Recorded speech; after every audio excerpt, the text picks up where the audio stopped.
Okay, so I got to get my morning workout on, so I'm not fooling around with you people too long, and I miss what I need to get done to get my day started. Now, part 3.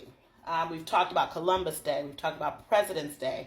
And one thing I want people to understand, too, is all of these national holidays, whenever there needs to be a national decision that everyone needs to engage in, it has to go through Congress. It has to go through a conversation. What I love about America is America was created to be a conversation. It's not a dictatorship. I know some people are confused about that, but it's not. And even those who are confused about that are forced to have a conversation, hence the shutdown we're going through right now.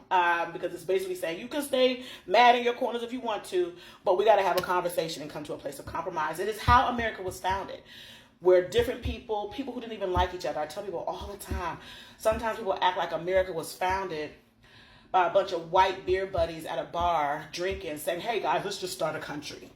And they were buddies and started this for their own benefit. It looks like that. History has shown us that it feels like that. I get it. I don't have enough time in this video to unpack all that either. But that's not really how it founded. And a lot of the founding farmers, that's where I ate yesterday. A lot of the founding fathers didn't like each other. I think it was Thomas Jefferson and John Adams could not stand each other. Like, literally on their deathbed were declaring they did not like each other. That's a whole nother story. I'm going to just say a side note. One of the most intriguing things and hobbies that I have that I love to do is reading letters written by people in the past. You will learn so much about people, but that's a side note. So they weren't buddies. And so America was founded to be a conversation where people with different backgrounds, understandings, perspectives, life experiences are chosen to be leaders and representatives of their community, come together to talk out the needs of the people, and that some type of compromise comes out of that. And that is what America is. Okay, so whenever someone has a desire to create a holiday that honors someone, no one can just declare, not even the president, I'm going to make this a holiday.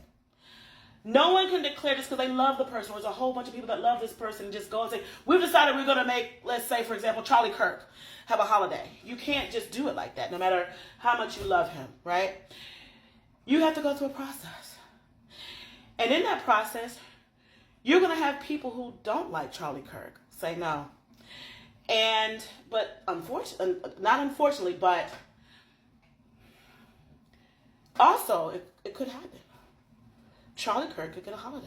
Just like, and this is what we're going to talk about today, Martin Luther King got a holiday. If enough people, if that holiday is presented, and enough people, even by just a small amount of votes, chooses to make him have a holiday, we all could end up having Charlie Kirk as a national holiday. Now, the beautiful thing about America is America may declare, hey, everyone gets off work to honor the work of Charlie Kirk. We don't have to celebrate that. We could, for me, I have my own business. I'm going to definitely keep working on that holiday. Hello? And no one's going to come knocking on my door. No one's going to arrest me because I'm not going to celebrate that. And it's the same thing with Martin Luther King's birthday, which we're about to talk about, because that is an actual national holiday. And his holiday actually came about during the time period of a president who did not want it. Hello, y'all please read about America. Like, learn about how this thing works, because to me, it's just beautiful, right? And all of my frustration, I love it. So Martin Luther King was not something that his family and supporters and civil rights would just say, we demand you make Martin Luther King have a holiday right now. Coretta Scott King, that whole organization, Congress, everyone had to work really, really hard to make MLK Day happen. It was a fight. And at the end of the day, when Congress voted on it, they had barely just enough to make it a holiday. And it wasn't because Reagan loved MLK. He didn't.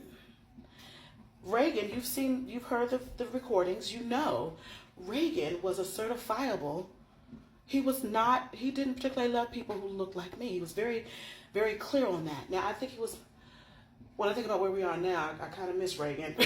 But anyway, but he wasn't really a champion. And I was very much alive and well and born and living and aware of Reagan's leadership. And he wasn't awful, but he just didn't have a particular care for my community.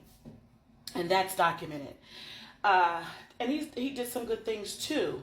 But notice he didn't get a holiday. As much as everybody loved, we got some buildings and stuff, right? That the airport I fly out of is named after him. But he didn't get a holiday. But he did, under his presidency and leadership, he did approve MLK Day. And so this thing could go either way. And why was MLK chosen? Why do you think there were enough votes chosen to make MLK a holiday? Well, we've talked about Columbus Day and how that was the beginnings of Western civilization's expansion into this part of the world, which ushered in the opportunity for America to eventually, the Pilgrims and all that, to get started. Then we talked about President's Day. We talked about George Washington and how he was the first president. He led the Revolutionary War. He really represents the start of America. And then we talked about Abraham Lincoln. And Abraham Lincoln picked up the work of George Washington and said, listen, we're really not the United States. Even at the sacrifice of shed blood, we're going to make this country united. No more North and South. No more slave or free. Everyone's free. Right? And he does that even as a person who saw me as less than him. But the larger scope of things, right? All men are created equal. So these holidays are connected to the work, the people who seem to either get things started or complete the work of equality and freedom and one nation, right? And so Martin Luther King was not a president. But people sometimes ask, why did he get a holiday and not Malcolm X? Why did he get a holiday and not Medgar Evers or somebody? And the reason why is many people don't realize it. We live in a time now where people think MLK was basically a weakling. And I heard someone say, who looks like me, the time of MLK Day is over. We got to do something different. And I'm like, you just don't know nothing when you say stuff like that. So people think, like I teach a class where I'll ask black students, tell me what MLK accomplished. I'll ask them, what did MLK accomplish? And I'm kidding you, the room is silent. No one can tell me. And then eventually, they'll say, he wanted us all to get along. I said, yes, he did, but that's not what he accomplished. Another person may say, well, he wanted peace. Yeah, very true. That's not what he accomplished. And eventually somebody will say, you know what? We don't even know. He marched. No, yeah, he did march. That's not what he accomplished. I need you to read My Life, My Love, My Legacy by Coretta Scott King. And I need you to read Martin Luther King's posthumous autobiography. You need to read those things if you want to understand. So he did these marches. He did these sit-ins. But everything he did was connected to some type of political agenda. So the difference between MLK's strategy and, say, Black Lives Matter, which I'm not a fan of, was it wasn't just marching and getting people upset. And even though the Black Lives Matter movement has done a lot to draw attention to things, I just don't think it was effective. And I'm sure I'm going to lose people on that because no legislation came out. George Floyd's bill is still sitting up there. It has not been passed. There has not been a federal mandate to regulate how police carry themselves. It hasn't been accomplished. As a matter of fact, it almost seems like it's been forgotten. We've had Biden in office too, and he didn't do nothing about that. So you see how fussing everybody in these videos. So Black Lives Matter is not as effective as the Civil Rights Movement or MLK because it wasn't politically or legislatively effective. And so if you read those books I've just shared with you, whenever he did a march, it was usually connected to some election that was happening, some bill that was coming up, to raise awareness across the country, to even raise awareness outside the country so that America would be shamed into voting right for whatever legislation or person they wanted in office. And eventually it led to the signing of the sweeping civil rights bill that made it so Jim Crow was gone. All of us have equal opportunity to anything this country offers. Martin Luther King did that.